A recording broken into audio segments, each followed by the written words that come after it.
Hey, so tonight we're going to talk about something pretty wild. What it would be like if you just woke up one morning in a Victorian home surrounded by all those hidden dangers they had no idea about. I mean, you think your place has issues? Wait till you hear what was lurking in those fancy Victorian houses.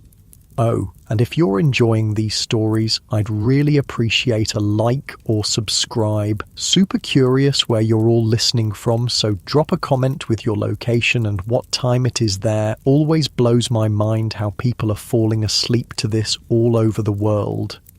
All right, find that cozy spot, take a nice slow breath, and just let your body sink into whatever you're lying on. We're heading back to 1870s England, and trust me, you're going to be real grateful for that mattress by the time we're done. So, congratulations, you just woke up in a Victorian bedroom. Your eyes flutter open to darkness. Not the gentle darkness of your bedroom at home with the little blinking lights from electronics and the soft glow of streetlights filtering through the blinds. No, this is proper darkness, heavy and thick. The mattress beneath you isn't the memory foam you're used to. It's lumpy horsehair stuffed into ticking fabric. The springs, literal metal springs, poke at your back in odd places. You shift a little, trying to get comfortable. That distinctive crinkle and rustle isn't your sheets. It's straw. The Victorians often put straw in their mattresses for extra cushioning. Not exactly memory foam, is it? The air feels different, heavier somehow. There's a smell you can't quite place. Not exactly unpleasant, but unfamiliar. Wood smoke, coal dust, something musty and old. Beeswax candles, linseed oil from furniture polish. Your breath makes little clouds in the frigid morning air. Even the wealthy Victorian homes were freezing in the morning. No central heating here, just fireplaces, and none of them are lit yet. And that's when you hear it. Footsteps, light but purposeful, coming up what sounds like wooden stairs. The soft glow of a candle appears under the door. The door creaks open. A young woman in a plain black dress with a white apron stands there, candle in hand. The housemaid, come to light your fire before you get up. It's how all proper Victorian days begin if you're fortunate enough to be middle or upper class. "Good morning, ma'am," she says with a little curtsy. "It's 6:30. Shall I light your fire?" Before you can answer, she's already moving to the fireplace. You watch, fascinated, as she kneels down and begins laying kindling and coal. Within minutes, a small fire is crackling in the grate. "Cook says breakfast will be at 8, ma'am. Will you be wanting a bath this morning?" A bath.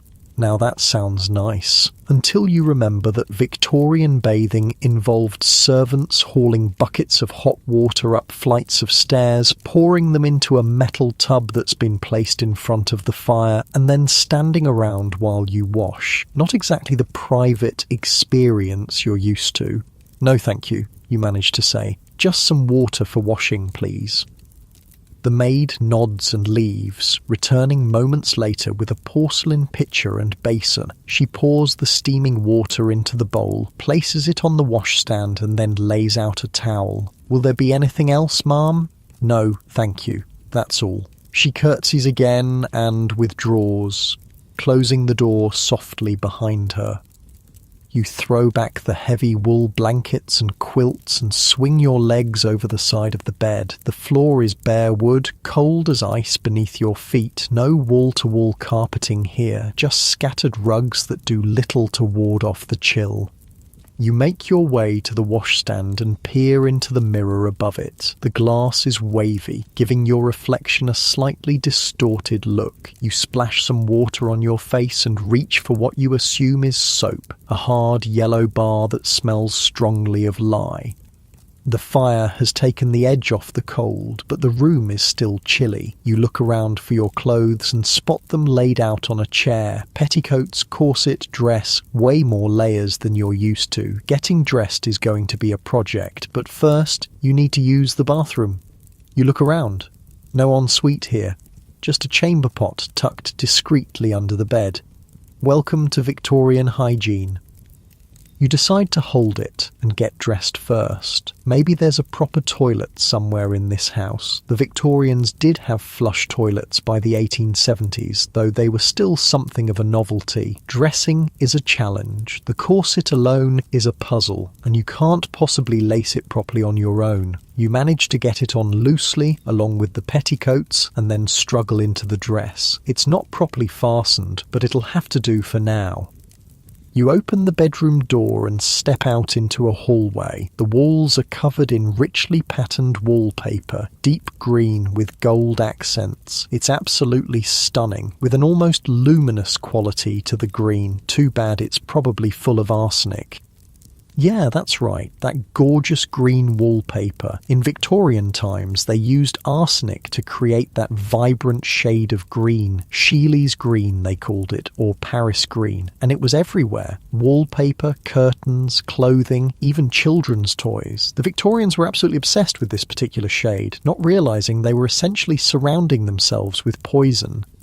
When it got damp or heated, the arsenic would release into the air. People breathing it in would get sick, headaches, nausea, even death in extreme cases. But the Victorians had no idea. They just thought the wallpaper was pretty. You make a mental note not to lick the walls. Not that you were planning to. You make your way downstairs, one hand on the banister to steady yourself. The stairs are steep and narrow, another hidden danger of Victorian homes. Uneven steps were common, especially in the back stairs used by servants. One misplaced foot and you could take a nasty tumble. The main staircase, though, is grand and well constructed. The wealthy Victorians spared no expense on the parts of their homes that visitors would see. It's the hidden areas, servant stairs, back rooms, where corners were cut. You reach the bottom of the stairs and find yourself in an entrance hall. It's dimly lit, with heavy curtains blocking most of the morning light. Gas lamps flicker on the walls, casting an eerie glow. Another Victorian innovation that brought both convenience and danger. Gas lighting was a huge improvement over candles, but gas leaks were common and could lead to explosions or asphyxiation. A delicious smell wafts from what you assume is the direction of the kitchen. Bacon, fresh bread, coffee, your stomach growls. Maybe breakfast will help you make sense of this strange situation. You follow the smell down a hallway, past a formal dining room with a massive table that could seat 12, and into a cosy morning room. A smaller table is set for breakfast, with silver dishes keeping food warm over small flames. You almost laugh at the abundance laid out for just one person. Eggs, bacon, sausages, fish, toast, muffins, jam, and a silver pot of what smells like strong coffee. The Victorians did not believe in light breakfasts. They considered a hearty morning meal essential for health and energy. You sit down, and a maid immediately appears to serve you. You notice her hands are red and chapped. Working with lye soap, chemical cleaning products, and hot water all day would do that. Household servants faced all kinds of occupational hazards, chemical burns, back injuries from hauling water and coal, respiratory problems from dust and fumes. "Would you like tea or coffee, ma'am?" she asks. "Coffee, please," you reply, watching as she pours a dark liquid into your cup. You take a sip and nearly choke. It's incredibly strong and bitter. Victorian coffee was often adulterated with chicory or even burnt sugar to stretch expensive coffee beans. And the milk? Well, let's just say pasteurization wasn't standard practice yet. Speaking of milk, that's another hidden killer of the Victorian home. Milk was often purified with borax, an alkali that neutralized the taste of spoiled milk but did nothing to kill the bacteria that might be lurking in it. Thousands of children died from drinking contaminated milk. In the Victorian era, you decide to skip the milk and drink your coffee black. The food, at least, looks good. You help yourself to some eggs and toast, avoiding the sausages. Victorian food safety standards were, well, non-existent, really. Food adulteration was common. Bread might contain alum or chalk to make it whiter. Sausages might include all sorts of questionable fillers. Even tea wasn't safe. Sometimes it contained actual iron filings to make it look like higher quality black tea.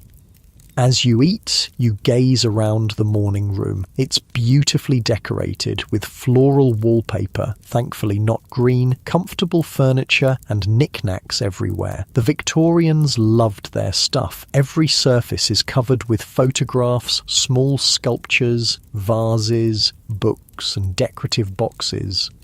Through the window you can see a garden coming to life in the morning light. A gardener is already at work tending to flower beds. You wonder if he's using Paris green as an insecticide, another common use for the arsenic compound. The maid appears at your elbow.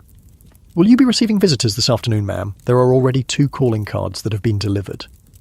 Calling cards, another Victorian custom. People would leave small cards with their names when they came to visit. If you were home and willing to receive them, they'd be shown in. If not, they'd just leave their card as evidence they'd made the social effort. "No," you say, not ready to face Victorian social customs when you barely understand the basics of surviving in this house. I think I'll go for a walk this morning." Fresh air sounds good right about now, away from the arsenic wallpaper and the gaslights and all the other hidden dangers lurking in this beautiful home. "Very good, ma'am. Shall I have your walking costume prepared?" Your walking costume, because Victorians couldn't just throw on jeans and a t-shirt to go outside. They needed specific outfits for specific activities. And for women, these almost always included corsets, multiple layers, and long skirts that would drag in the street muck. "Yes, please," you sigh. You might as well embrace the full Victorian experience. The maid nods and withdraws to prepare your outfit. You finish your breakfast and rise from the table, feeling slightly better with food in your stomach. You wander back into the hallway, looking for a bathroom before your walk. After checking several doors, you find what appears to be a water closet, a small room with an early flush toilet. It's a simple design, a wooden seat over a ceramic bowl with a pull chain to release water from a tank above. Not exactly modern plumbing, but better than the chamber pot. You use the facilities, marvelling at this piece of Victorian technology. The flush toilet was a major advancement in sanitation, though early models had their issues. Methane from sewers could build up in pipes and occasionally ignite or even explode when exposed to a flame. Thomas Crapper, yes, that was his real name, would later improve the design with a siphon valve to prevent sewer gases from coming back into the house. After washing your hands in a small basin, you return to your bedroom to find the maid waiting with your walking costume. It's a dark blue affair with a fitted jacket, a bustle at the back, and a skirt that brushes the floor. "Shall I help you dress, ma'am?" You nod, realizing there's no way you're getting into this contraption on your own. The maid helps you out of your loosely fastened morning dress and properly tightens your corset. You gasp as she pulls the laces. "Not too tight," you manage to say. She looks surprised but loosens it a bit. Victorian beauty standards valued tiny waists, achieved through tight lacing that could compress internal organs and cause all sorts of health problems. Layer by layer, she helps you into the walking costume. Chemise, corset, petticoats, skirt, jacket. By the time you're fully dressed, you feel like you're wearing half your closet from home. "Your hat and gloves, ma'am," the maid says, presenting a small hat with feathers and a pair of kid leather gloves. No respectable Victorian lady would go outside with bare hands or an uncovered head. You put them on, feeling increasingly like you're in a costume drama. The maid hands you a parasol as well. Not just a fashion accessory, but protection from the sun. Pale skin was desirable, a sign that you didn't have to work outdoors like the lower classes. Fully equipped for your Victorian walk, you head downstairs and out the front door into the morning air. The street is already bustling with activity. Horses clip-clop past, pulling carriages. A street vendor calls out selling flowers. Children in ragged clothes play in a side alley. You take a deep breath, relieved to be out of the house with its hidden dangers. But even here, there are hazards. The street is littered with horse manure. The air is thick with coal smoke from thousands of chimneys. And if it starts to rain, those beautiful green dyes in your clothing might begin to leach arsenic onto your skin. Still, it feels good to move, even restricted by your corset and multiple layers. You set off down the street, parasol in hand, taking in the sights and sounds of Victorian England. You notice other ladies out for their morning constitutional, nodding politely as they pass. A gentleman tips his hat to you, and you incline your head in response, playing along with the social customs.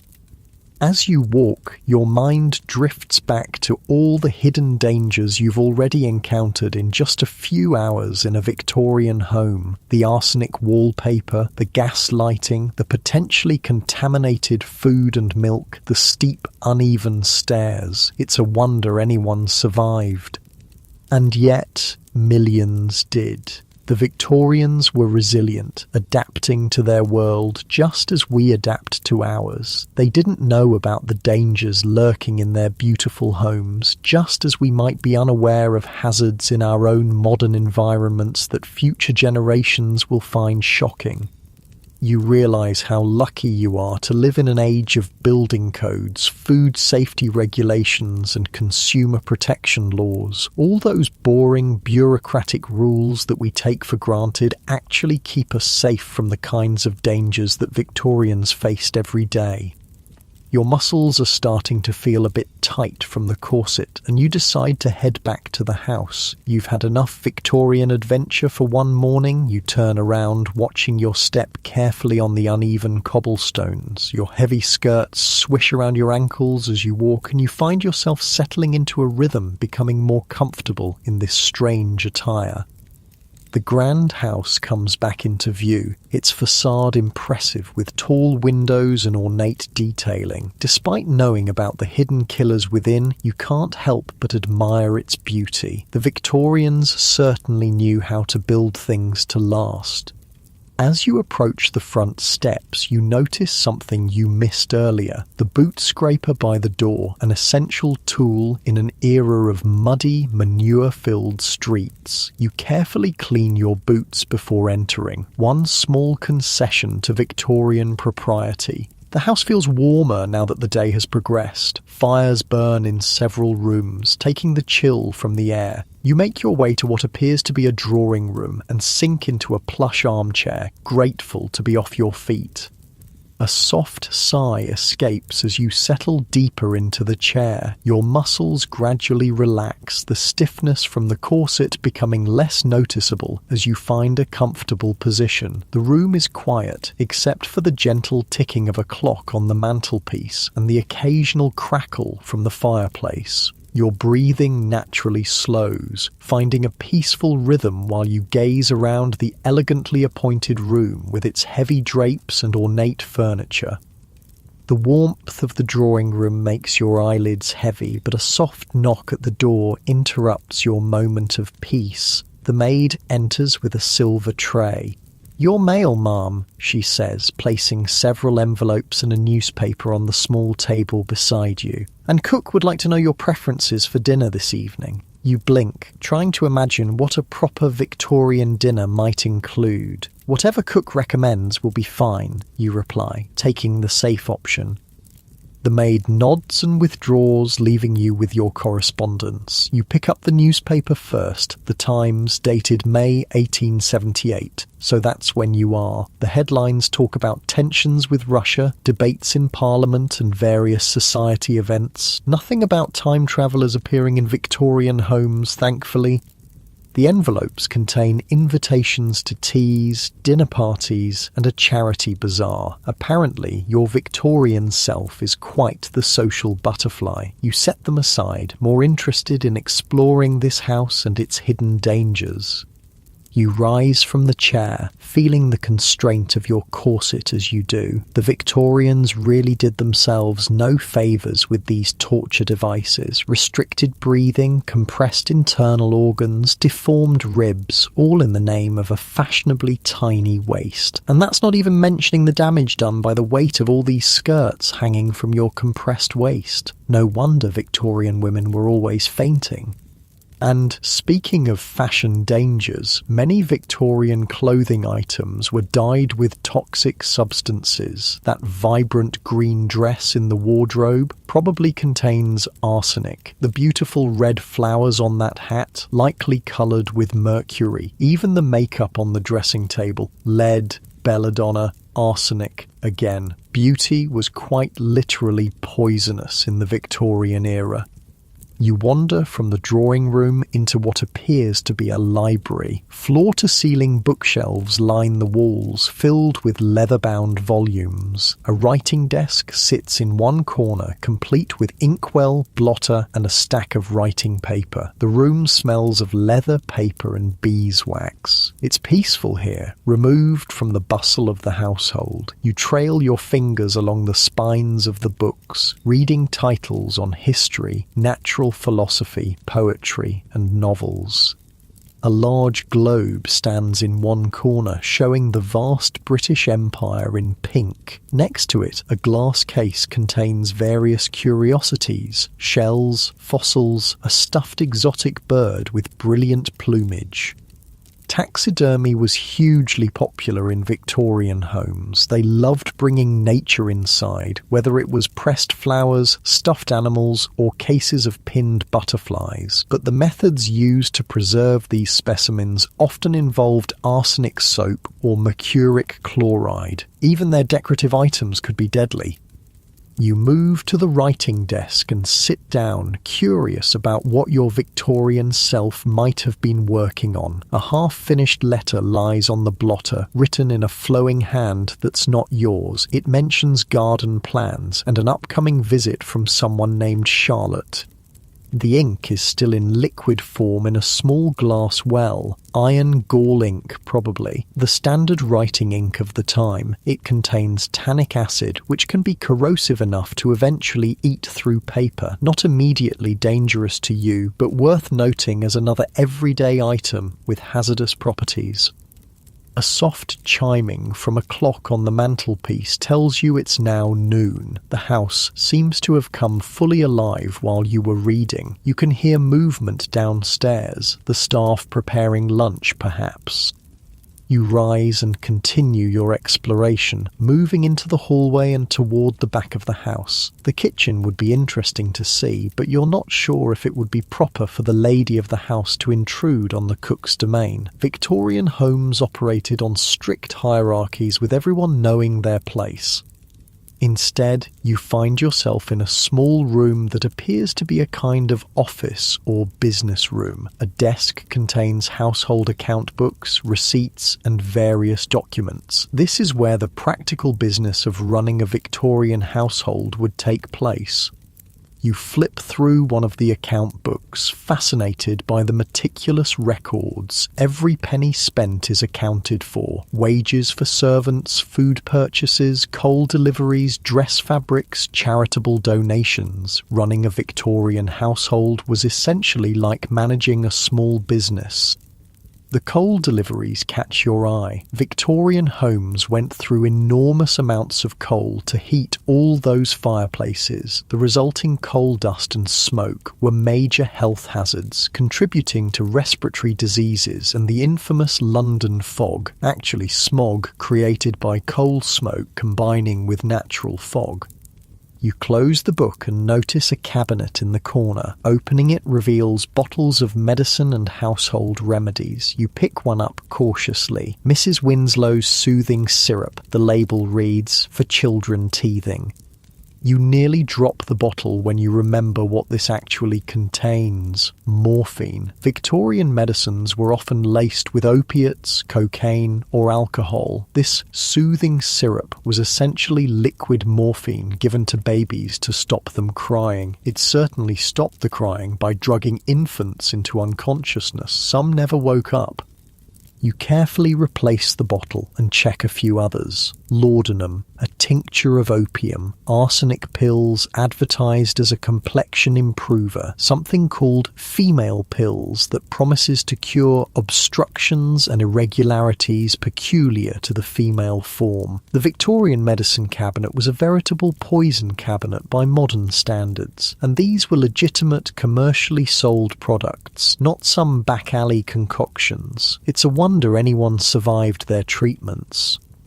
A soft knock at the door interrupts your snooping. It's the maid again. "Luncheon is served in the morning room, ma'am," she says. You thank her and make your way back to the cosy room where you had breakfast. A light meal has been laid out. Cold meats, bread, cheese, and fruit. Simple by Victorian standards, which is fine by you. You eat cautiously, still wary of food safety. The bread seems fresh at least, and the fruit has been carefully washed and peeled. You decide to risk the cheese but avoid the meat. Better safe than sorry. After lunch, you're not sure what to do with yourself. What did Victorian ladies do with their afternoons? You remember reading that social calls were often made between 3 and 5 p.m. Perhaps you're expected somewhere, but no, the maid would have reminded you if you had engagements.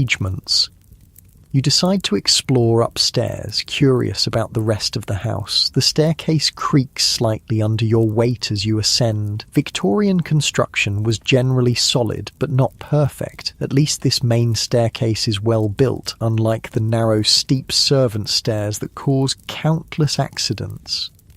The upper floor contains several more bedrooms, a nursery, empty. Does your Victorian self have no children? And what appears to be a sewing room. You peek into each, noting the decor and potential hazards. The nursery is particularly interesting. It's cheerful, with alphabet blocks and wooden toys scattered about, but you notice a painted rocking horse in the corner, its bright red and green paint likely containing lead. Lead paint was standard for children's toys, furniture, and room decorations. Children would chew on their toys or crib rails, ingesting the sweet-tasting lead and suffering neurological damage as a result. Next to the rocking horse sits a beautiful doll with a porcelain head and fabric body. Its rosy cheeks are probably painted with lead or mercury-based pigments. Even the fabric might be dyed with toxic chemicals. You leave the nursery feeling a new appreciation for modern toy safety regulations. The sewing room contains a table with a hand-cranked Singer sewing machine, a relatively new innovation for home use in this period. Beside it are baskets of fabric, spools of thread, and various sewing notions. You run your hand over a piece of emerald green fabric, then jerk it away, remembering the arsenic dyes. Better not to touch anything too colourful. A dressmaker's dummy stands in the corner, its waist impossibly small. You measure it with your hands and guess it's about 18 inches around. Your Victorian self must be dedicated to tight lacing. The window in this room provides a good view of the back garden. It's a formal affair with geometric beds, gravel paths, and a small fountain. A gardener is at work spraying something on the rose bushes, probably a pesticide, and in this era that likely means more arsenic. Paris green was commonly used as an insecticide, contaminating soil and potentially the groundwater. You turn away from the window, feeling slightly overwhelmed by all these hidden dangers. Every room, every object seems to harbour some potential harm. How did the Victorians survive? But they did survive, you remind yourself. They were resilient, adaptable, and largely unaware of the risks they lived with. Just as we probably live with hazards that future generations will find shocking. You make your way back downstairs, careful on the steps. Your heavy skirts make navigation tricky, and you have to hold the banister and lift your hem slightly to see your feet. One misstep on these stairs could mean a broken neck. No wonder so many Victorian novels include dramatic falls. Back in the drawing room, you notice it's grown darker outside. The short winter day is already fading to dusk. A maid enters silently and begins lighting the gas lamps, turning small keys to release the gas, then using a long match to light each one. You watch nervously, aware of how easily gas could leak from these fixtures. Carbon monoxide poisoning was a silent killer in Victorian homes, causing headaches, confusion, and eventually death. People would go to bed feeling slightly unwell and never wake up, killed by odourless gas seeping from faulty fixtures while they slept. The room grows brighter as each lamp is lit, casting a warm glow that makes the rich colours of the furnishings more vibrant. It's beautiful, you have to admit, despite the dangers. "Will you be changing for dinner, ma'am?" the maid asks. You'd forgotten about that Victorian custom. Changing into formal clothes for the evening meal, even if dining alone at home. The prospect of getting out of this walking costume and into something else, only to change again for bed later, seems exhausting. "Yes, I suppose so," you sigh. You follow the maid upstairs to your bedroom, where she helps you out of your walking costume and into an evening dress, midnight blue silk with black lace trim. It's gorgeous, but just as restrictive as your day clothes. The dress has a modest bustle at the back, supporting the elaborate draping of the skirt. Bustles were a strange Victorian fashion invention, essentially a framework worn under the skirt to create a pronounced posterior silhouette. They made sitting awkward at best, and at worst could collapse embarrassingly, or even catch fire if a lady backed too close to a fireplace. Properly attired for dinner, you make your way back downstairs. The dining room is now set for one, with crystal, silver, and fine china laid out with mathematical precision. Multiple forks, spoons, and knives flank each side of the plate. Victorian dining etiquette was complex, with specific utensils for every conceivable food item. A footman stands ready to serve you, his expression carefully neutral. You sit down and he places a napkin in your lap before serving the first course, a clear soup in a delicate china bowl. You eat carefully, conscious of being watched and judged on your table manners. Each course is small but exquisitely prepared. Soup, fish, meat, game, vegetables, pudding, cheese, fruit. It's excessive for one person, and you can only manage a few bites of each offering.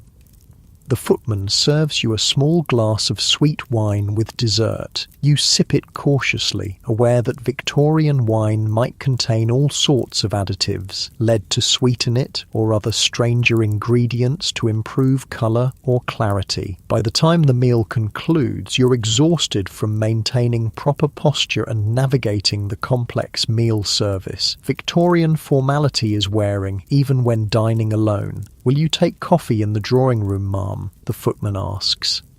"Yes, thank you," you reply, rising from the table. Back in the drawing room, you sink into an armchair near the fire. The day has grown cold as night falls, and the warmth is welcome. You notice a decanter of brandy on a side table and briefly consider a nightcap, but decide against it.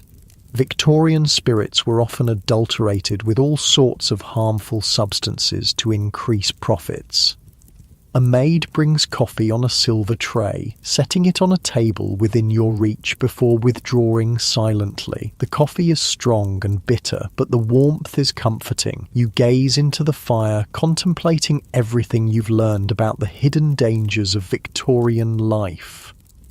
It's been less than a day and you've already identified dozens of potential hazards, from arsenic wallpaper to lead paint, from gas lighting to toxic medicines, from dangerous staircases to contaminated food. And yet, there's a certain charm to this world as well. The attention to detail in craftsmanship, the formality that lends significance to daily activities, the clear boundaries and expectations. It's alien to your modern sensibilities, but you can see why people of this era found comfort in their ordered existence. The clock chimes 8. Still early by your standards, but in Victorian times, especially during winter, people often retired early to conserve expensive candles and lamp oil. You finish your coffee and stand, stretching discreetly within the confines of your corset. Your back aches from the unfamiliar posture constraints, and you long to be free of all these layers. The house has grown quiet. You can hear the servants moving about downstairs, finishing their evening duties.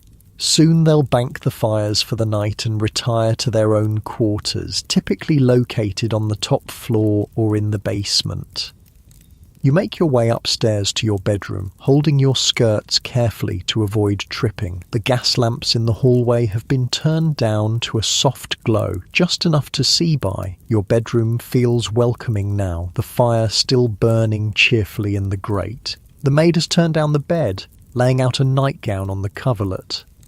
You reach behind you, trying to unfasten your dress, but the buttons are impossible to reach. You'll need help undressing, just as you needed help dressing. Victorian women of means were not expected to be able to dress themselves, another aspect of their dependency.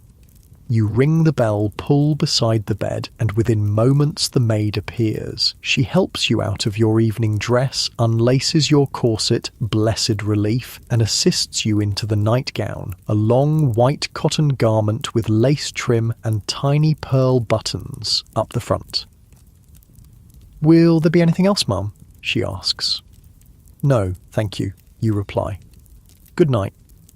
She curtsies and withdraws, taking your discarded clothing with her to be brushed and aired for tomorrow.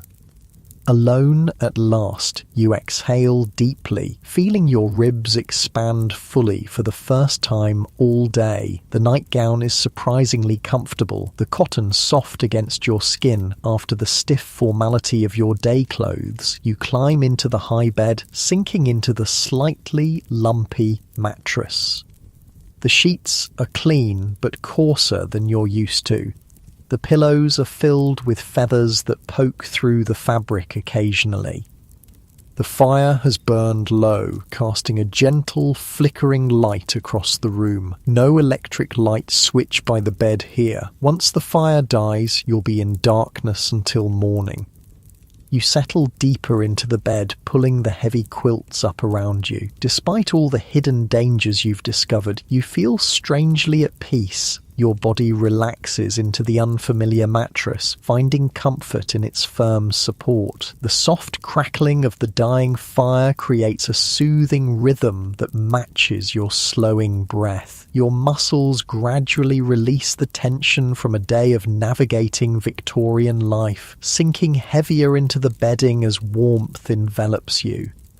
You yawn, stretching slightly under the weight of the quilts, feeling your eyes growing heavier as you watch the shadows dance across the ceiling.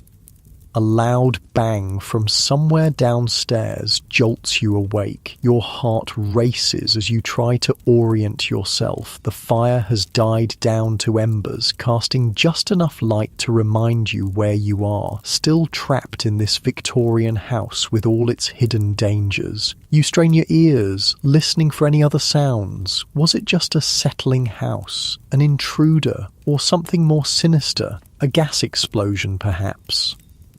After a few minutes of silence, you begin to relax. Old houses make noises. Nothing to worry about. You settle back against the pillows, but sleep seems far away now. Your mind wanders to all the other dangers you haven't yet encountered in this Victorian home. What other hidden killers might be lurking in the beautiful surroundings? You think about the bathroom. or rather the lack of a proper one. Indoor plumbing was a luxury in Victorian times, and even wealthy homes often had rudimentary systems. The water closet you used earlier was a relatively advanced model for its time, but the sewage system it connected to was likely primitive by modern standards. Sewer gases, including methane, could build up in these early systems and sometimes leak back into the house. That's why Thomas Crapper's invention of the S-trap was so important. It created a water barrier that prevented gases from rising back through the pipes. But not all Victorian toilets had this feature yet. And what about the water itself? Victorian water supplies were often contaminated with bacteria from sewage. London's Great Stink of 1858 was a vivid demonstration of how bad things had gotten. The Thames had become an open sewer, and the stench was so unbearable that Parliament had to be suspended. Major cholera outbreaks were common until public health reforms improved water quality. Even in wealthy homes, water might be stored in lead-lined tanks, slowly poisoning the household. You shiver under the blankets, not just from the cooling room, but from the thought of all these invisible threats. The Victorians lived in a world of unseen dangers, bacteria they couldn't detect, gases they couldn't smell, poisons they didn't recognise. Unable to fall back asleep, you sit up in bed and reach for the candlestick on the bedside table. Matches. Where would matches be? You fumble in the near darkness and find a small box. Carefully, you strike one against the side of the box. The match flares to life with a bright flare and a strong smell of sulphur. You quickly light the candle before the match burns your fingers. Early matches were dangerous things. Before the safety match was invented in 1855, people used lucifer matches that could ignite with the slightest friction. They contained white phosphorus, which caused a horrific occupational disease called phossy jaw in the factory workers who made them. The toxic phosphorus would enter the body through the gums, causing abscesses, bone decay, and eventual disfigurement as the jawbone literally rotted away. Workers' faces would glow in the dark from the phosphorus in their systems. Many died painful deaths, while others committed suicide rather than face the progressive deformity. The candle gives a steady, warm light, much safer than those early matches. You look around the room, seeing it differently in the soft glow. Shadows dance on the wallpaper, bringing the patterns to life. Your nightgown provides little warmth and the fire is nearly out. You consider ringing for a servant to rekindle it, but it seems cruel to wake someone just for your comfort.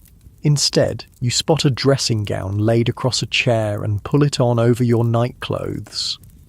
The thick wool instantly provides warmth. You slide your feet into slippers and decide to explore the house by candlelight. It feels adventurous, almost rebellious, to wander a Victorian home at night. You open your bedroom door carefully, trying to avoid any creaks that might wake the household.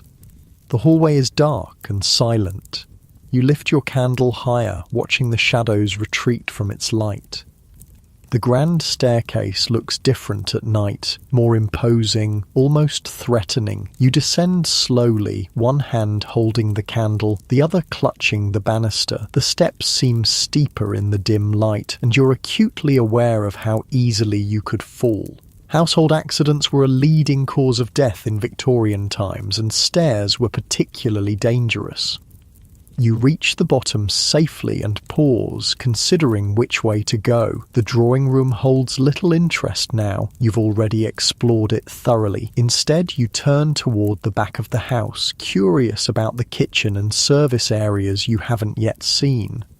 A long corridor leads past the dining room toward what must be the servants' domain. You follow it, your slippers silent on the wooden floor. The house feels larger at night, the shadows concealing its true dimensions. you reach a baize door, the traditional barrier between the family areas and the servants' quarters. It's covered in green fabric to muffle sounds from the kitchen and to create a clear boundary between the two worlds of the Victorian house. You push it open gently and step into a different realm. The air is cooler here, the decor much plainer. No expensive wallpaper or ornate mouldings, just simple painted walls and functional furnishings. A large kitchen opens up before you. By daylight it would be a busy, steamy place full of activity. Now it's quiet and still, but signs of the day's work remain. A large cast iron range dominates one wall, its fire banked for the night but still radiating some heat. Copper pots hang from a rack, gleaming dully in your candlelight. A massive wooden table occupies the centre of the room, its surface scarred from years of food preparation. You set your candle on the table and look around with interest. The kitchen was the heart of the Victorian home, but it was also one of the most dangerous rooms. Burns and scalds were common injuries for cooks and kitchen maids who worked with open flames and boiling liquids all day. The heavy cast iron pots could cause serious injuries if dropped. Even the range itself was hazardous. Its coal fire required constant attention, and the smoke and fumes contributed to respiratory problems. A movement in the corner catches your eye and you freeze. A small dark shape scurries across the floor, a mouse heading for cover. Victorian kitchens, with their stores of food and warmth, were havens for rodents despite the best efforts of servants and cats. Speaking of cats, you hear a soft meow and turn to see a tabby watching you from atop a large cupboard. The kitchen cat, kept not as a pet, but as a working animal to control the mouse population. It regards you with amber eyes, seemingly unbothered by your intrusion into its domain. Next to the kitchen is a scullery, a separate room for the messy work of washing dishes and scouring pots. A large stone sink stands under a window, with a hand pump for drawing water. No hot and cold taps here. Water would be heated on the range and carried to the sink in kettles and buckets. The work was back-breaking, especially for the scullery maid, typically the youngest, lowest-ranking servant who spent hours each day scrubbing and cleaning in cold, damp conditions. Her hands would be red and chapped from lye soap and constant immersion in water. Chilblains were common in winter, painful inflammation of the small blood vessels caused by repeated exposure to cold, followed by warming.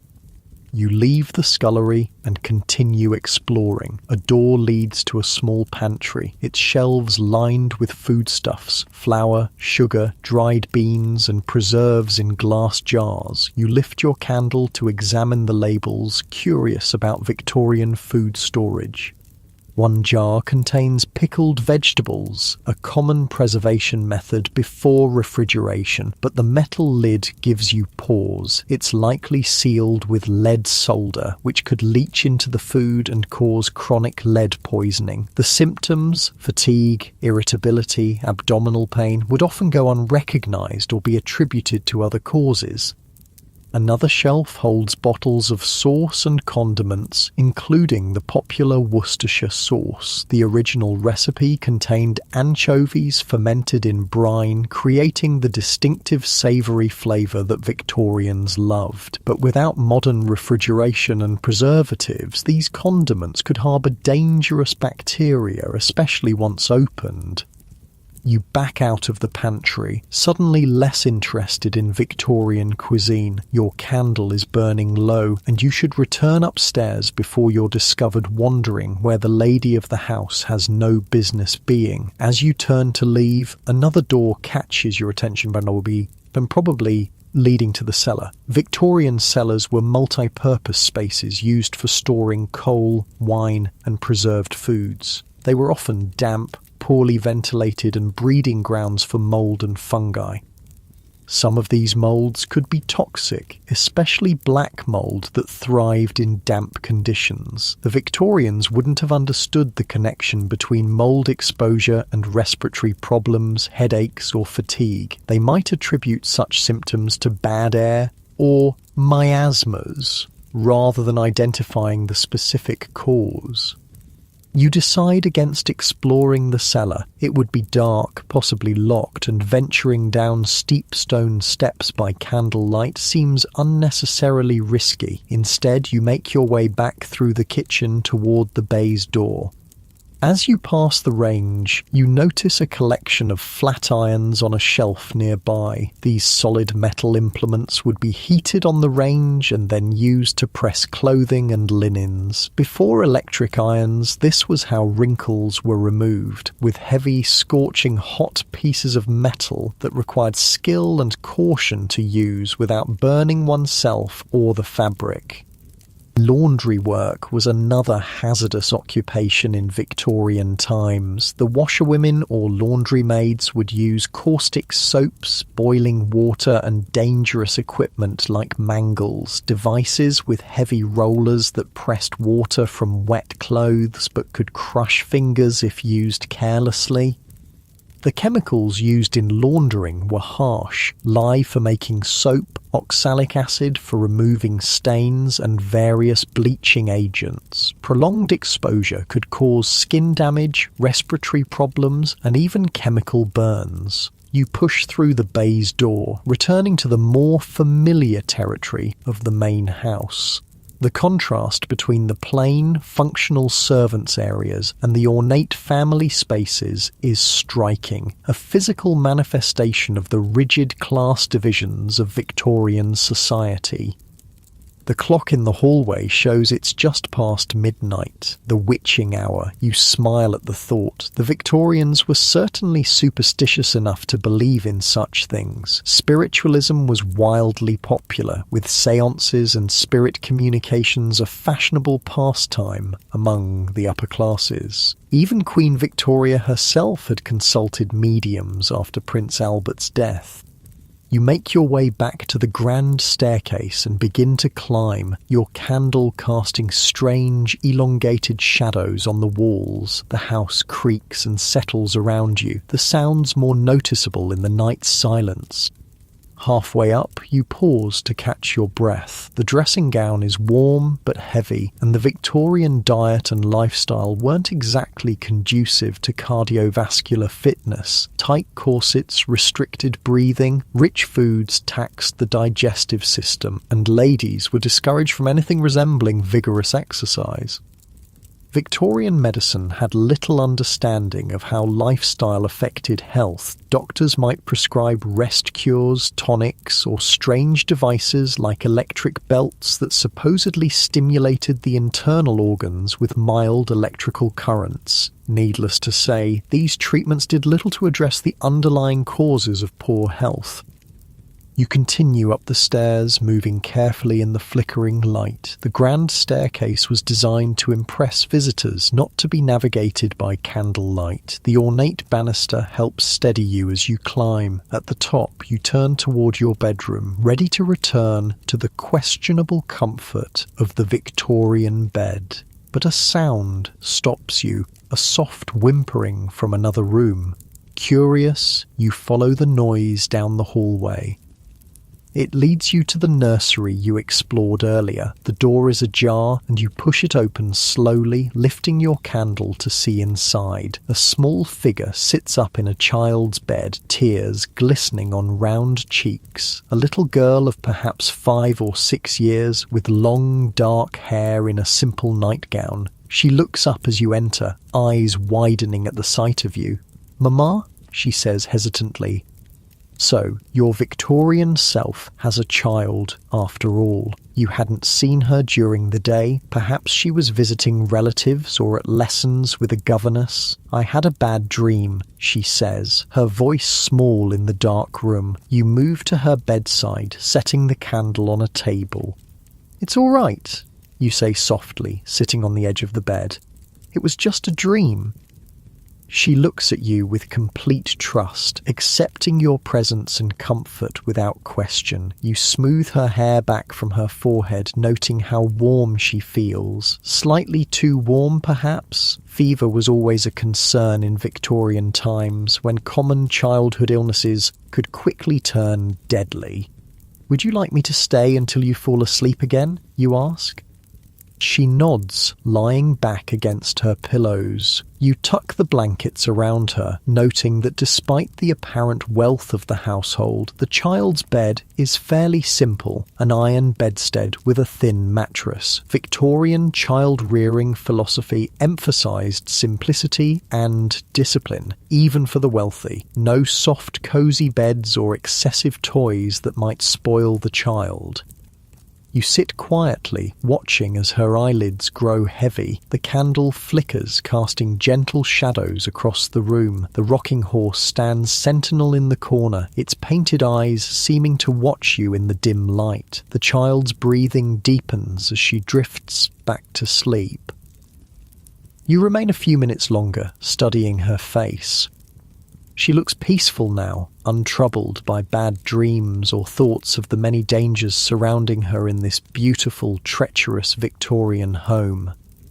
How many hazards does this child face each day without knowing it? The lead paint on her toys, the potentially contaminated milk she drinks, the medicines laced with opiates that might be given to her for the slightest complaint, the diseases that Victorian medicine has no real treatment for, diphtheria, scarlet fever, measles, whooping cough.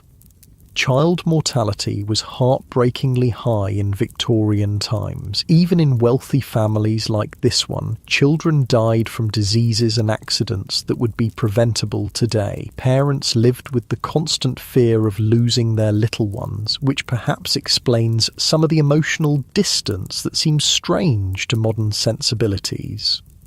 The child stirs slightly in her sleep, her small hand finding yours in the darkness. You hold it gently, feeling a surge of protectiveness toward this unknown child who believes you're her mother. Her hand is soft and warm in yours, her pulse beating steadily beneath paper-thin skin.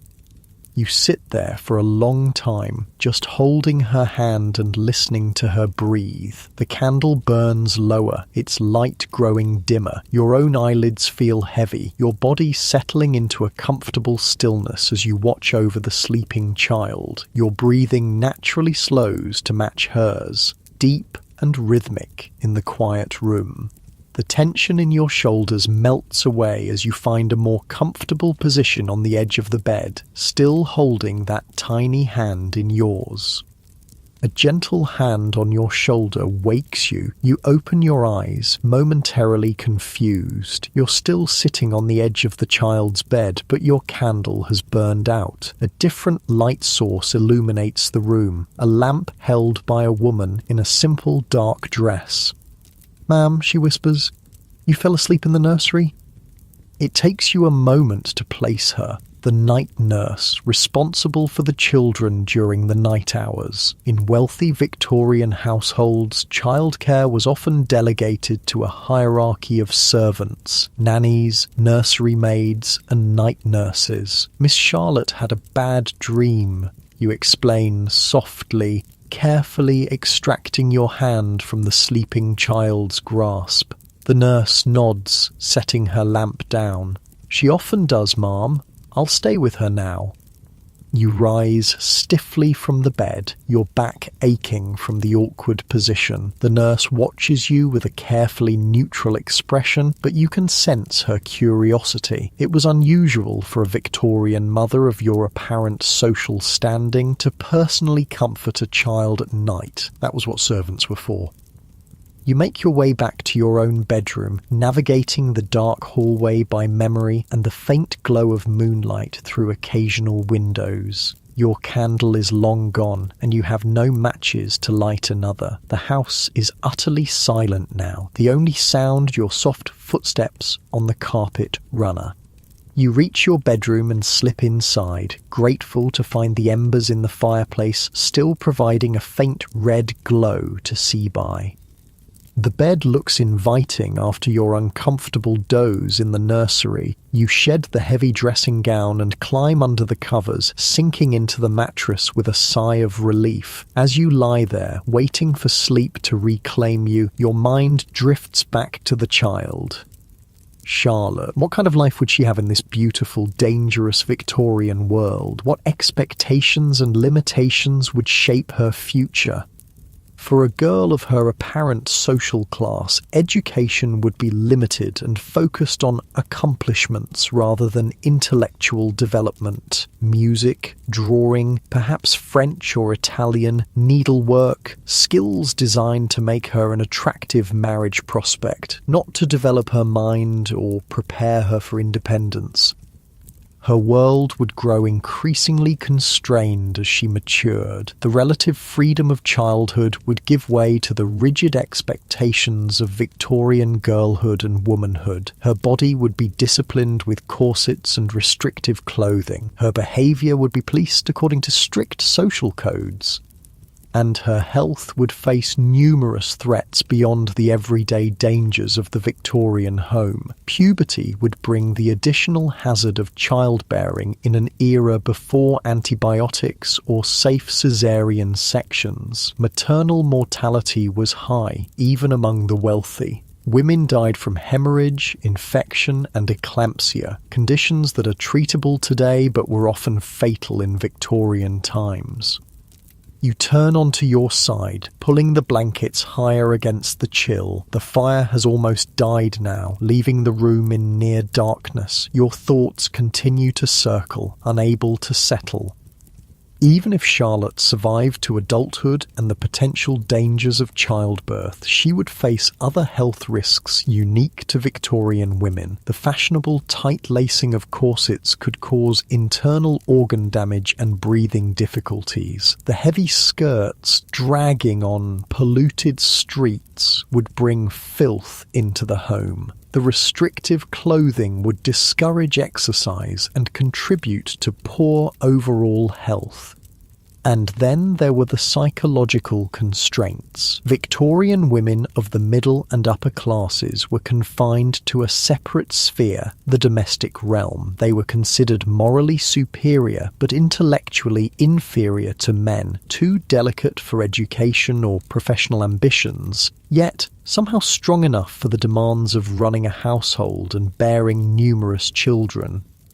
The result was often what Victorian doctors called hysteria, a catch-all diagnosis for women's physical and mental health complaints that we now recognise as depression, anxiety, and legitimate physical ailments. The treatments were sometimes as harmful as the conditions themselves, from arrest cures that involved complete isolation to surgical interventions like female castration, removal of the ovaries.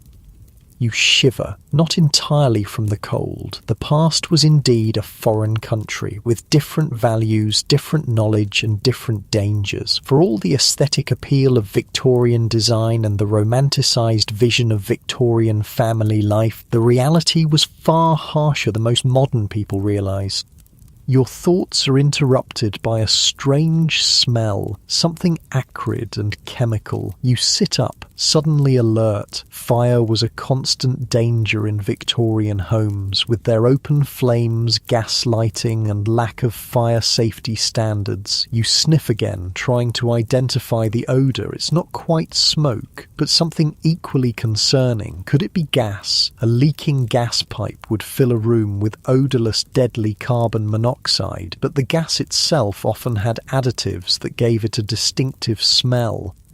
You climb out of bed, heart racing, and follow your nose. The smell seems to be coming from the hallway. You open your door cautiously and peer out. A faint light comes from the end of the corridor. Someone is awake in another room. You wrap your dressing gown around you again and move towards the light, still trying to identify the troubling smell. It leads you to a small room you hadn't noticed before, a private bathroom, more advanced than you would have expected for this period. Inside, a man stands at a sink, mixing something in a glass vessel. He's middle-aged with a beard and dressing gown, concentrating intently on his task. He looks up, startled at your appearance. "My dear, you should be asleep," he says. "Your Victorian husband, you presume." He seems unalarmed by the chemical smell that brought you here. "What are you doing?" you ask, eyeing the array of bottles and powders on the countertop. "Just mixing my sleeping draught," he explains. "The doctor says it's perfectly safe, but the smell is rather unpleasant, I know."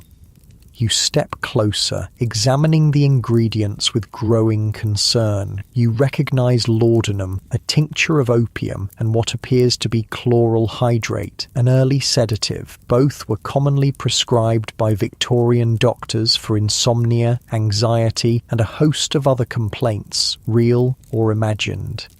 Both were also potentially addictive and dangerous, especially in combination. Chloral hydrate was nicknamed knockout drops and was one of the first date rape drugs. Mixed with alcohol, it formed a concoction known as a Mickey fin that could render someone unconscious. "Does it help you sleep?"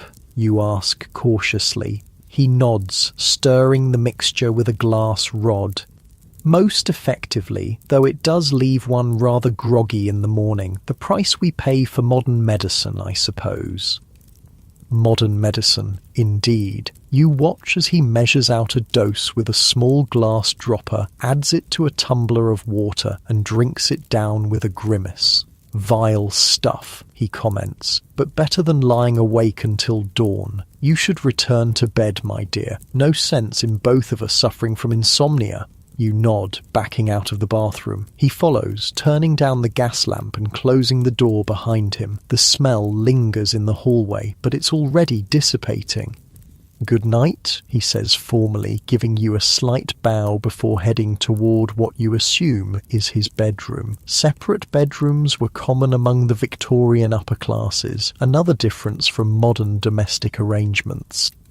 You return to your own room, troubled by what you've witnessed. How many Victorians were slowly poisoning themselves with doctor-prescribed chemicals? Laudanum addiction was widespread but rarely acknowledged. Women were particularly vulnerable, often being prescribed opiates for female complaints and then becoming dependent on the drugs. Back in bed, you pull the covers up to your chin, feeling the chill more acutely now. The fire has died completely, leaving the room in darkness. You can hear the wind outside, rattling a loose window frame somewhere. Winter nights were long and cold in Victorian England. Even wealthy homes struggled to maintain comfortable temperatures with only fireplaces for heat. The poor suffered far worse, sometimes burning furniture or even parts of their houses when coal ran out. You think of the servants sleeping in attic rooms far above or basement chambers below. Their quarters would be Spartan at best. Narrow beds, minimal furnishings, perhaps a small fireplace shared among several rooms. They would rise before the family, prepare the house for the day, and work until late evening, all for wages that barely covered their basic needs. The inequality of Victorian society was stark and accepted as natural. The rigid class hierarchy shaped every aspect of life, from housing to education to healthcare. The wealthy might pity the poor, might engage in charity, but few questioned the fundamental structures that created such disparities. You burrow deeper under the blankets, seeking warmth and comfort. Despite all its dangers and injustices, there's something compelling about this Victorian world. The craftsmanship in everyday objects, the attention to beauty in ordinary things, the clear social codes that, while restrictive, provided structure and meaning. But you wouldn't want to live here permanently, not with the arsenic in the wallpaper, the lead in the paint, the opium in the medicine cabinet, and all the other hidden killers lurking in plain sight. Your thoughts drift to your own modern home, with its smoke detectors and carbon monoxide alarms, its child-proof cabinets and lead-free paint. The safety features you take for granted are the result of hard lessons learned, often at tragic cost. The wind rises outside, sending another rattling sound through the house. Old houses are always noisy at night, settling and creaking as temperature changes cause materials to expand and contract. You listen to the sounds of the Victorian night, the wind, the house, the occasional distant noise from the street. No cars, no airplanes, no electronic hums or beeps, just the natural sounds of weather and wood and the occasional clip-clop of a late-night hansom cab passing by. There's a certain peace in that simplicity. For all its dangers, the Victorian world moved at a slower pace, without the constant connectivity and information overload of modern life. You feel yourself growing drowsy again, your mind slowing as sleep approaches. The unfamiliar sounds and smells of the Victorian house have become almost comforting in their strangeness. Tomorrow will bring more discoveries, more hidden dangers to identify, but for now, sleep beckons, drawing you down into its depths. The heavy quilts create a cocoon of warmth around you, and despite the unfamiliar surroundings, your body relaxes into the mattress.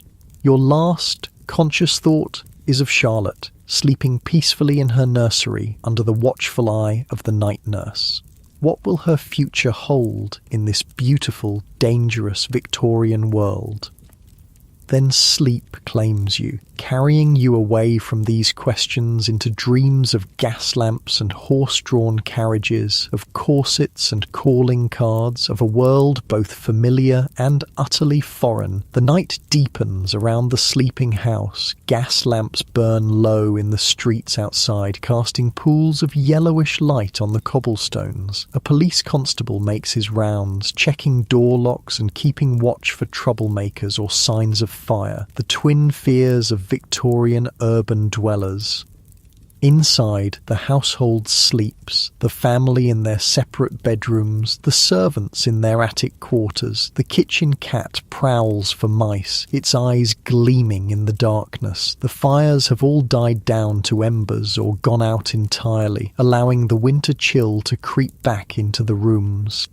By morning, the servants will be up before dawn, rekindling fires, heating water, preparing for another day in this elegant, dangerous Victorian home. The rhythms of the household will resume. Breakfast, morning calls, luncheon, afternoon visits, dinner. The routines that structure Victorian life will unfold again, predictable and proper.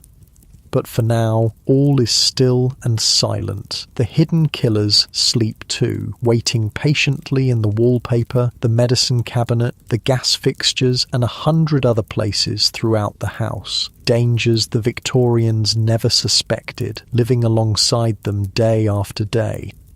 You sleep deeply, untroubled by these thoughts now. Your breathing is slow and regular, your body heavy with exhaustion from navigating this unfamiliar world. Your muscles gradually relax into the mattress, releasing the tension of a day spent in strange surroundings.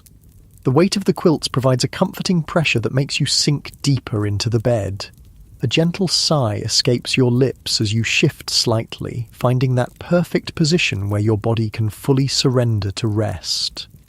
Morning arrives with a gentle knock at your door. You open your eyes to find the room already bright. The maid has come in and drawn back the heavy curtains, letting in the winter sunlight. She's also rekindled the fire, which now crackles cheerfully in the grate. "Good morning, ma'am," she says, with a curtsy. "It's 7:30. Shall I bring your morning tea?" You nod, still groggy from the deep sleep of the Victorian night. "Yes, thank you." She withdraws, and you push yourself up against the pillows, taking in the room with fresh eyes. In daylight, the Victorian bedroom reveals new details: the fine craftsmanship of the furniture, the subtle patterns in the wallpaper, the small decorative objects arranged on surfaces. Beauty was important to the Victorians, who filled their homes with ornate, handcrafted items. The maid returns promptly with a silver tray bearing a teapot, cup and saucer, and a small plate of thin toast. She sets it on a table near the bed and pours you a cup of steaming tea. "Will you be wanting a bath this morning, ma'am?" she asks. "You consider this. A Victorian bath would involve servants hauling multiple buckets of hot water up from the kitchen, filling a portable tub in front of the fire. It would be a production requiring significant effort from the household staff." "No, thank you," you reply. "Just washing water will be fine." She nods and leaves to fetch it, returning shortly with the same porcelain pitcher and basin from yesterday. The routine of Victorian morning ablutions begins again: washing with a cloth at the basin rather than showering, cleaning your teeth with a boar bristle brush and tooth powder rather than modern toothpaste. You sip the strong tea between these activities, finding comfort in its warmth and familiar taste. Tea, at least, hasn't changed much since Victorian times, though the lead that might have been in the solder of the teapot is something you prefer not to think about. The toast is dry and plain. Victorians didn't typically butter their breakfast toast, considering it too heavy for the morning meal. It's a small cultural difference that highlights how even our eating habits have evolved over time. As you finish your simple breakfast, your mind turns to the coming day. What new dangers will you discover in this beautiful, treacherous Victorian home? What other hidden killers might be lurking behind the elegant facade? The maid returns to help you dress. Today you choose a simpler morning dress from the wardrobe, still requiring a corset unfortunately, but with fewer layers and trimmings than yesterday's walking costume. You're starting to understand why Victorian women changed clothes multiple times a day. Each outfit was designed for specific activities and times, and none were particularly comfortable for extended wear. Properly attired for the morning, you make your way downstairs. The house is more active today. You can hear voices from various rooms, footsteps on the stairs, the clatter of dishes from the direction of the kitchen. In the morning room, you find Charlotte having her breakfast, under the supervision of a stern-looking woman in a black dress. The nanny, presumably. The child's face lights up when she sees you. "Good morning, Mama," she says politely. "Good morning, Charlotte," you reply. Sitting down at the table, the nanny gives you a respectful nod. "Miss Charlotte has finished her lessons for this morning, ma'am. Shall I take her for her walk in the park now, or would you prefer she remain at home?" Before you can answer, a maid enters with a small silver tray bearing a calling card. "Mrs. Henderson has called, ma'am," she announces. "She says it's regarding the charity bazaar next week." The constant interruptions and formalities of Victorian life are beginning to make sense to you now. Each interaction follows prescribed rules. Each activity has its proper time and place. The rigid structure might seem stifling to modern sensibilities, but it provided a framework that made the complexities of Victorian social life navigable. "Please tell Mrs. Henderson I'll be with her shortly," you tell the maid. Then, to the nanny, "Yes, take Charlotte for her walk. The fresh air will do her good." Fresh air was one thing the Victorians got right. Despite not understanding germ theory until late in the period, they intuitively valued ventilation and outdoor activity, particularly for children. Regular walks, regardless of weather, were considered essential for health. The nanny helps Charlotte put on her coat, hat, and gloves. The child looks like a miniature adult in her formal outdoor attire, constrained by layers of clothing and strict behavioral expectations. "Be good for Nanny," you tell her, giving her a quick kiss on the cheek. A moment of maternal affection that seems to surprise both the child and the nanny. Perhaps your Victorian self is not usually so demonstrative. After they leave, you prepare to meet Mrs. Henderson. Social calls were a crucial part of Victorian middle and upper class life, especially for women. They allowed for the exchange of information, the maintenance of social connections, and the organisation of charitable activities, one of the few areas where women could exercise public influence. You enter the drawing room to find a plump, middle-aged woman in an elaborate visiting dress waiting for you. She rises as you enter, extending her hand. "My dear Mrs. Wallace," she exclaims, "how well you look today. I've come about the flower arrangements for the bazaar. I know we agreed on chrysanthemums, but Mrs. Pemberton is using those for her stall, and it simply won't do to have duplications." You nod as if this makes perfect sense, though the details of the charity bazaar are a mystery to you. "What do you suggest instead?" you ask, taking a seat across from her. Mrs. Henderson launches into a detailed discussion of seasonal flower availability, cost considerations, and the symbolic meanings of various blooms. The Victorians attached significant symbolism to flowers, using them to communicate messages that couldn't be spoken directly in their constrained social environment. As she talks, you notice a slight headache beginning behind your eyes. The air in the drawing room feels stuffy despite the high ceilings. You glance at the wallpaper, a floral pattern in shades of blue and cream. Not green, thankfully, so probably not containing arsenic. But who knows what other chemicals might be present in the dyes? And the gas lamps, though not lit during daylight, could be leaking small amounts of gas into the room. Carbon monoxide poisoning often began with headaches and fatigue before progressing to more serious symptoms. You rise and move to a window, opening it slightly under the pretext of checking the weather. Perhaps roses would be suitable, you suggest, breathing in the fresher air from outside. They're always popular. Mrs. Henderson nods enthusiastically. White roses would be lovely. They symbolise purity and innocence, most appropriate for a charitable cause, and we could add some ivy for fidelity and friendship. The Victorians' love of symbolic meanings extended beyond flowers to all aspects of their decorative arts. Colours, patterns, motifs all carried messages that were understood by those fluent in the visual language of the time. Even mourning jewellery containing locks of hair from the deceased communicated specific sentiments depending on how the hair was arranged. Your conversation with Mrs. Henderson continues for the better part of an hour, covering not just the charity bazaar but local gossip, mutual acquaintances, and various social events. Throughout, you maintain the polite, somewhat reserved demeanour expected of a Victorian lady while gathering valuable information about your supposed life here. When she finally takes her leave, you feel mentally exhausted from the effort of navigating unfamiliar social waters. The formal visiting rituals, the coded language, the careful maintenance of propriety all require constant attention and self-monitoring. You return to the window, opening it wider to dispel the lingering stuffiness. Outside, the winter day is bright but cold. People pass by on the street, ladies in fashionable walking costumes, gentlemen in top hats, servants on errands, children with hoops and sticks.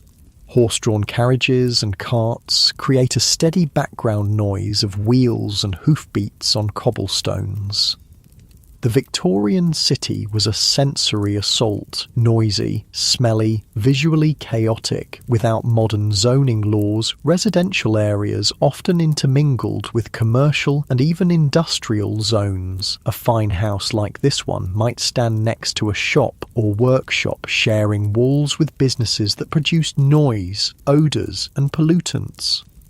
And the streets themselves were hazardous. Horse manure created a persistent public health problem, breeding flies and contaminating food and water. Crossing roads meant navigating through traffic with no signals or crosswalks. Even the air was dangerous, filled with coal smoke and industrial emissions that created the infamous London fog, a toxic miasma that could cause respiratory problems and even death during particularly bad episodes.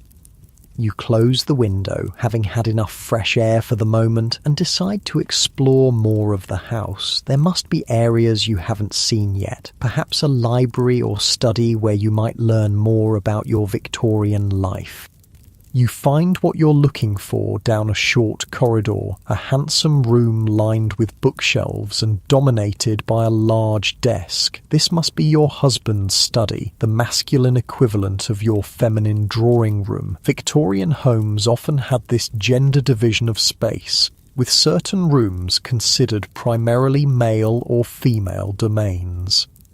The study feels different from the rest of the house. Darker, heavier, more austere. The furniture is solid oak rather than the lighter, more decorative pieces in the family areas. The walls are panelled in wood rather than covered in wallpaper. Even the colour scheme is different. Deep greens and browns rather than the pastels and florals of the women's spaces.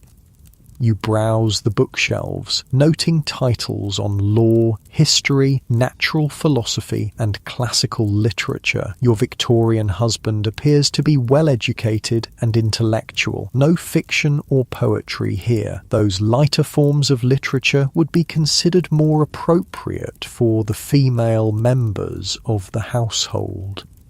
On the desk, papers are neatly arranged beside an inkwell and blotter. You scan them discreetly, learning that Mr. Wallace, your husband, is a barrister with chambers in the Inns of Court. Legal documents, letters from colleagues, and notes for cases provide glimpses into his professional life.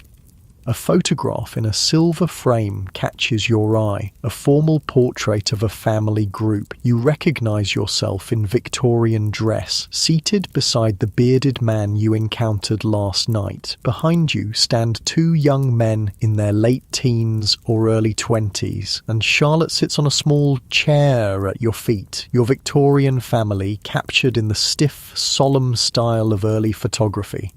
Photography was still relatively new in the Victorian era, and sitting for a portrait was a serious undertaking. The long exposure times required subjects to remain perfectly still, explaining the sombre expressions commonly seen in Victorian photographs. It wasn't that they never smiled, it was simply too difficult to hold a smile for the required time.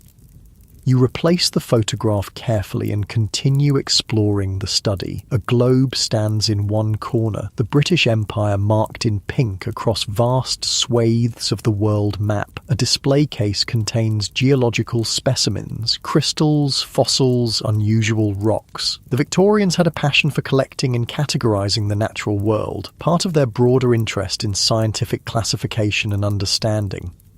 But even here, in this seemingly safe, scholarly environment, dangers lurk. The taxidermied birds on the mantelpiece were likely preserved with arsenic. The beautiful mineral specimens might include toxic substances like cinnabar, mercury sulfide, or realgar, arsenic sulfide. Even the books could be hazardous. Some Victorian bookbindings used arsenic to create vibrant green covers, and the paper itself might contain toxic substances. You begin to feel that nowhere in this Victorian home is truly safe. Every beautiful object, every convenience, every luxury potentially harbours some hidden killer. It's a sobering realisation about the cost of progress. Innovations often arrive before their dangers are fully understood. A soft knock at the door interrupts your thoughts. It's the maid again. "Luncheon is served, ma'am," she announces, "and Miss Charlotte has returned from her walk." You thank her and head to the morning room where a light meal has been laid out. Charlotte is already seated, her outdoor clothes removed, looking pink-cheeked and refreshed from her time in the park. "Did you enjoy your walk?" you ask, taking a seat beside her. "Yes, Mamma," she replies politely. "We saw the band in the park, and Nanny bought me a hot chestnut."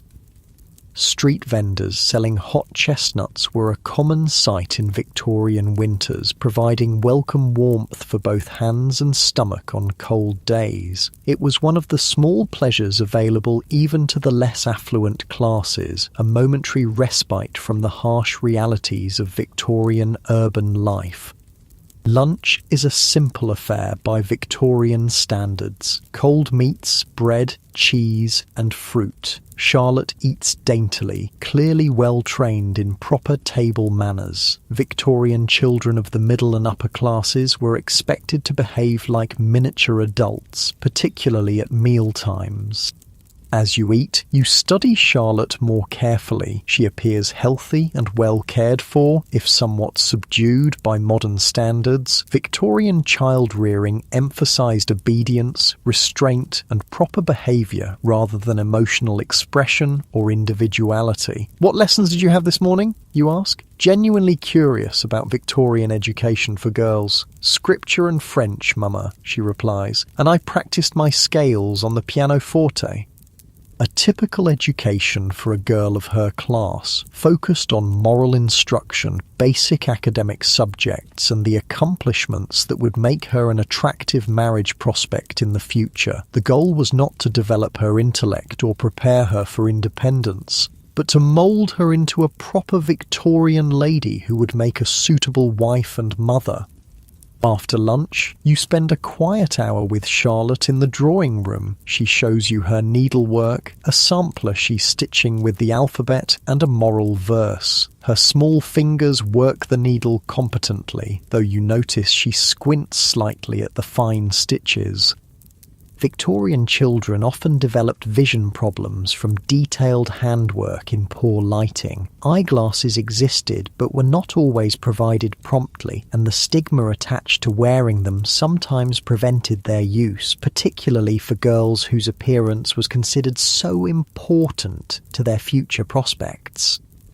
When the nanny returns to take Charlotte for her afternoon lessons, you feel a surprising reluctance to see her go. Despite knowing this is not really your child, you've developed a protective feeling toward her, an awareness of the many threats she faces in this beautiful, dangerous Victorian world. The afternoon stretches before you, empty of obligations until tea time. You decide to write a letter, a quintessentially Victorian activity that filled many leisure hours for women of your class. At the small writing desk in the corner of the drawing room, you find stationery, pens, and ink. The act of writing with a dip pen requires concentration and care. The nib must be filled with just the right amount of ink, applied to the paper at the correct angle and refilled frequently. It's a meditative process, so different from the rapid typing or swiping of the modern world. You address your letter to a fictional friend, using it as an opportunity to record your observations about Victorian life and its hidden dangers. The physical act of writing helps organise your thoughts, creating a record of your strange experience in this other time. As your pen moves across the paper, you become aware of a growing feeling of unreality. The Victorian world around you feels simultaneously more solid and more dreamlike. The weight of your corset, the scratch of the pen nib, the ticking of the mantel clock all seem hyper-real, yet distant.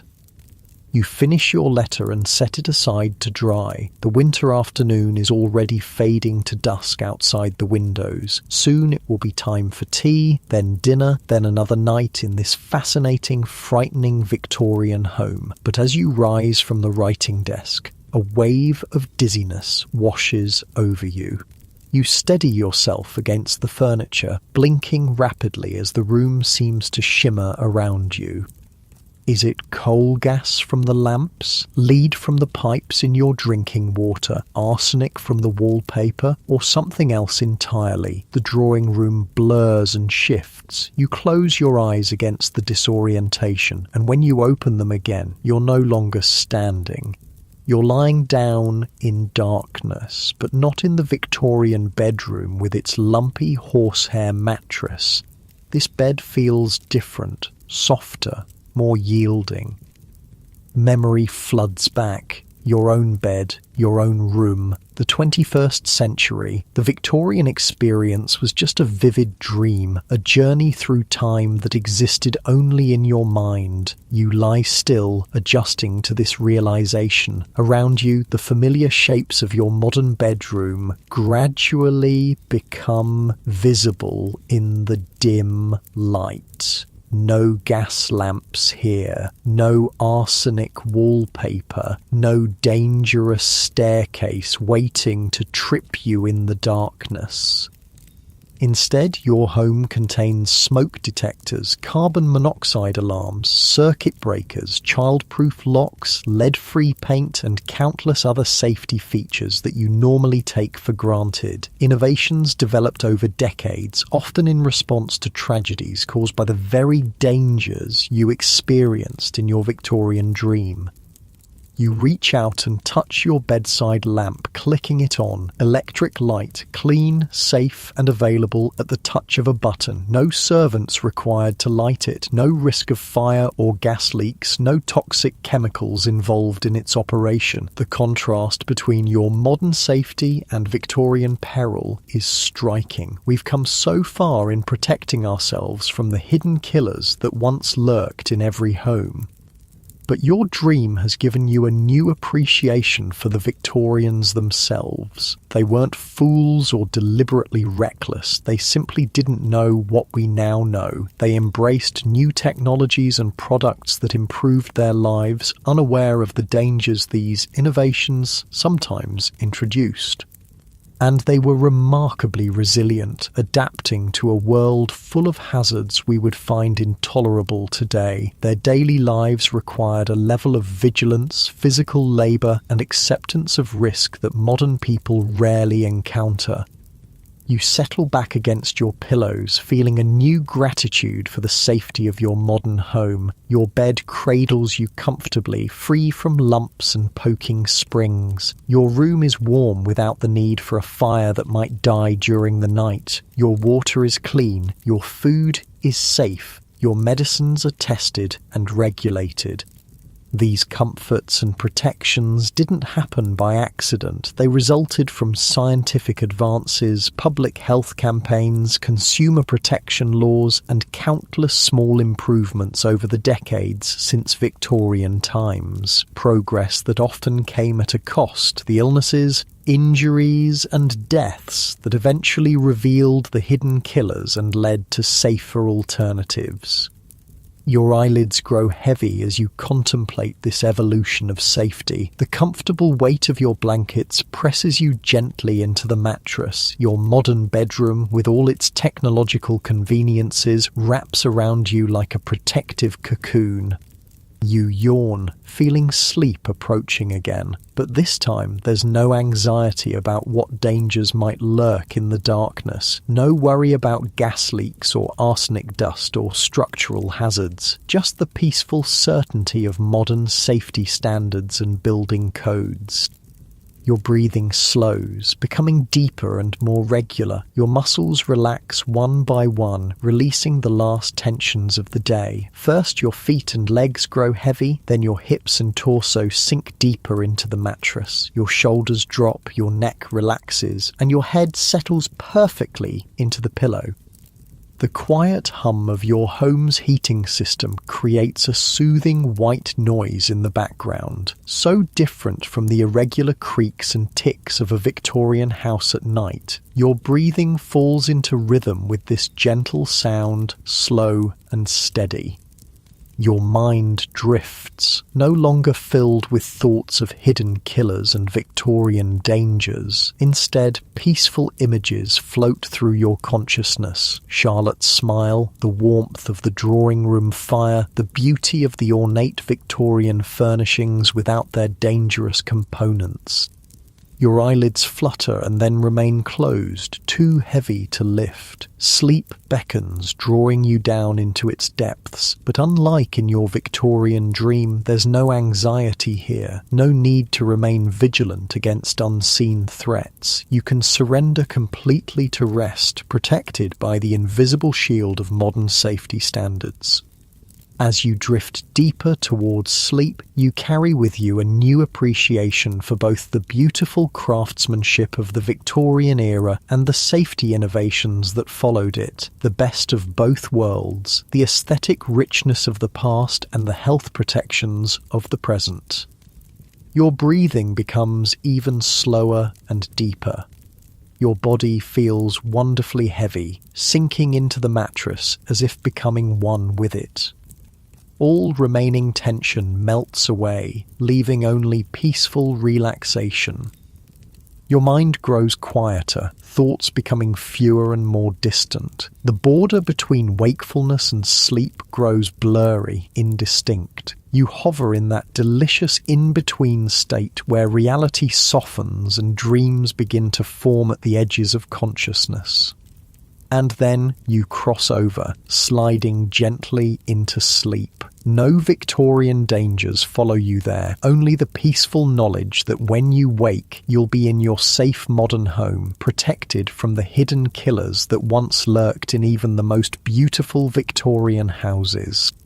Sleep deepens, carrying you further from consciousness. Your breath is slow and steady, your body completely at rest. Dreams might come, perhaps of Charlotte in a world without arsenic wallpaper and lead paint, or of Victorian beauty without its deadly components. But they will be just dreams, not the semi-real immersion of your earlier experience.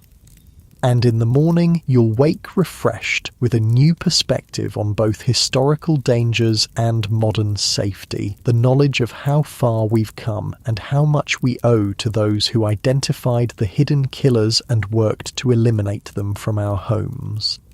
But for now, you sleep deeply, peacefully, safely, drifting in the perfect darkness of true rest, cocooned in the invisible protections of modern life. Your breathing slows to its sleeping rhythm, your mind quiets completely, and sleep, true sleep, claims you entirely.